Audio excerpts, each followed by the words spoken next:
The story of the Goku who was born with God Ki has taken us through all of Dragon Ball, to the battle against the Saiyans, to the manipulation of the evil Emperor Freeza, and to the death match against the genetic monster Cell, and to the ship of the god-killing warlock, Babbidi.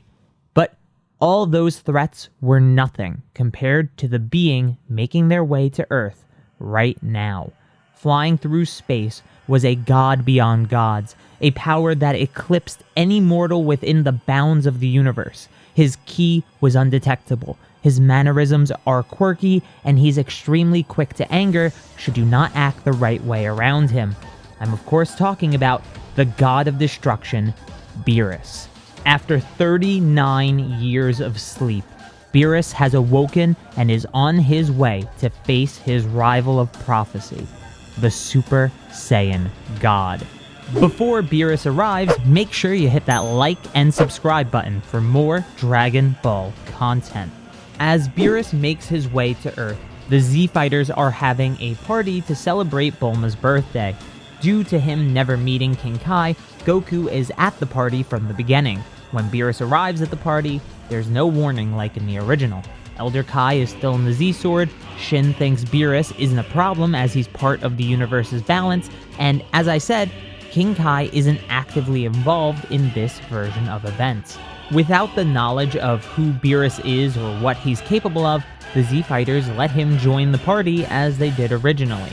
His gluttonous tendencies overtake him, and the enticing aromas of food make him docile for the moment. He and Whis indulge themselves until Whis reminds Beerus the true reason for their journey to Earth. Beerus swallows the food in his mouth and gets up. He approaches Goku and Gohan. When he reaches them, he asks which one of them is the Super Saiyan God. Goku and Gohan think for a second, but then Goku remembers. That's the same thing Freeza said to him on Namek. Piccolo steps in and tells Beerus that the Super Saiyan God is something that's found within the Namekian Book of Legend, and it says that it requires a ritual to unlock it. A ritual these two Saiyans have never done and never can do, since there just aren't enough people to perform the ritual. Whis interjects, "That ritual seems to be more of a shortcut to this power of the gods rather than the only means of obtaining it. What I should say is, you two already have the powers of a Super Saiyan God. Please, just show us your transformed states and we'll judge for ourselves." Goku and Gohan nod at each other and transform into their Super Saiyan Blue forms. Beerus smirks and is starting to get excited. He didn't care that there were two of them because that only meant more entertainment for himself should one fail to amuse him. A violent aura begins to leak from Beerus's body and the utter pressure of his God Ki is immense. This immediately shakes Piccolo because he could recognize the power on display here. Sure, it was like Goku and Gohan's, but it was different at the same time. The wisdom of Elder Guru and Kami screamed within him that this person was a true god, beyond Kami, beyond the Kais, and even beyond the Supreme Kai. This was the god of destruction. Piccolo instantly bows to Beerus and apologizes for his casual mannerisms.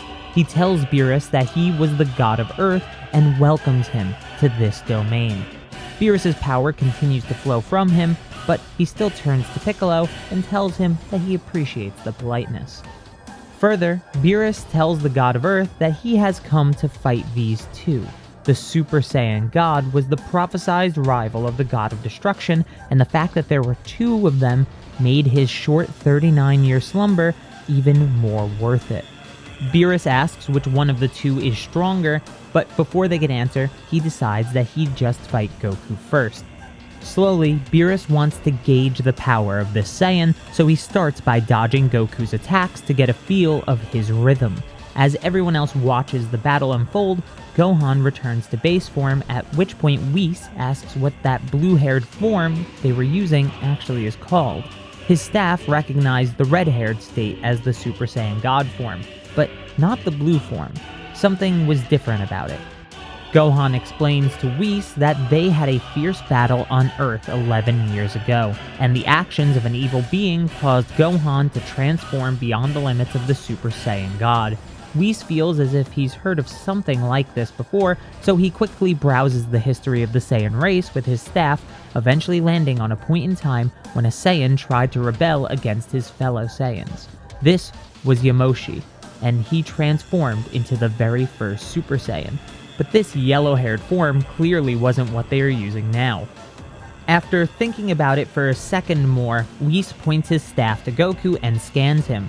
The staff reveals that this is a combination of the yellow-haired Super Saiyan form and the red-haired Super Saiyan God form. I see. By transforming again while using God Ki, you two have created an entirely new transformation. I don't understand why the hair is blue and not orange, but perhaps I should research that on my own time. Gohan was fascinated by everything he just heard, but there was no time for that because Beerus was clearly winning the battle against Goku. After establishing a rhythm and adjusting his power to face Goku's, Beerus began to slowly escalate until there was too big of a gap in power for Goku to overcome. Beerus knocks Goku back to the boat and Piccolo catches him before he can crash through it. Beerus returns to the ship as well, and Goku starts laughing. I guess you were saving the best for last, huh, Lord Beerus? Beerus' eyes shift to face Gohan. You see, even though Beerus asked which one of them was stronger, he was actually able to quickly tell that the stronger of the two was in fact Gohan. So instead of waiting, he decided to charge right at the weaker one, Goku, as a warm-up for the true Battle of Gods.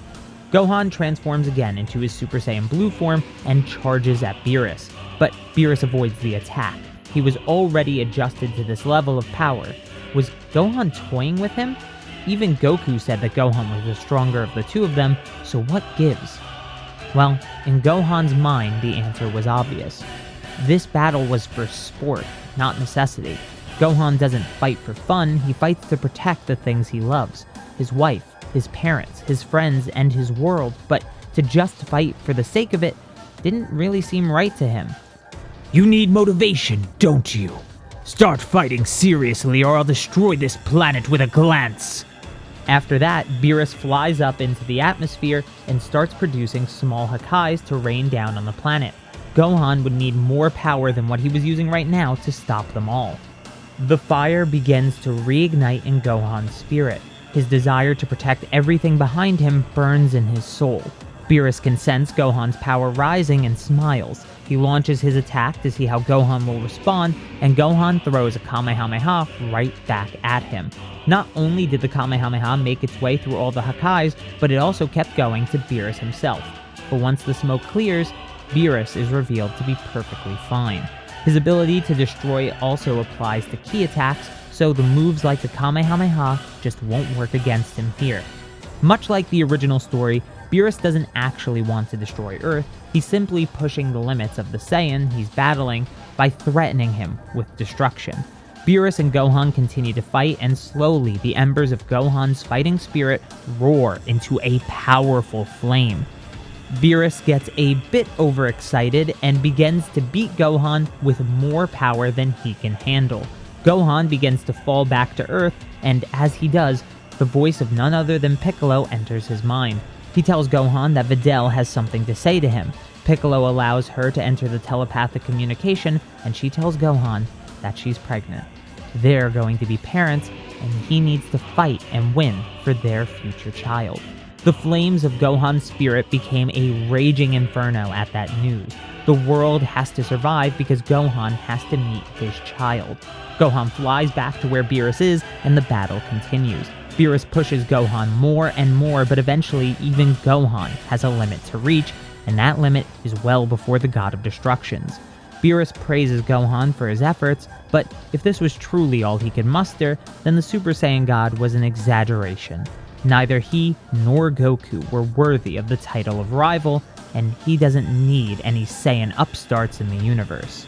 Beerus builds up one final attack, ready to take out Earth in one single strike. It's all over. No one can stop the end from coming. Our story ends here. Because our Saiyans all change corrupt. Our Savior people born. Saiyans must be born. Take my power. Gohan screams back to life.